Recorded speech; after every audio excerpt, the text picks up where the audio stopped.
Hi everyone. So this is the last learning experience in the What Counts section of this course. In this learning example and experience, we're going to engage in supporting multilingual learners. We're going to start with some pre-reading questions before we dive into the readings. I want us to look at in what ways do you reflect on your own teaching practices and what equitable mathematics teaching for English learners is like. I want us to give some examples.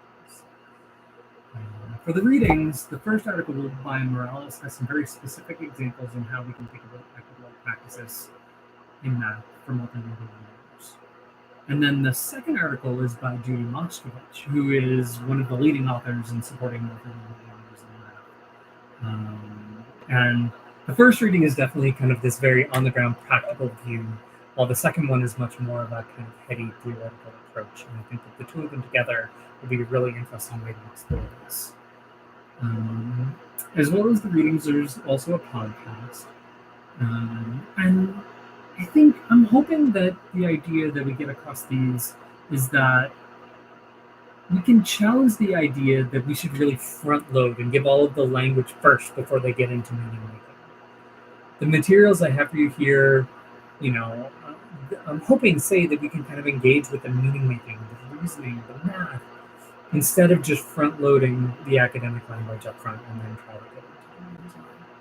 And so with that in mind, we're going to be going back and doing another 2 lesson analyses using the same tools before.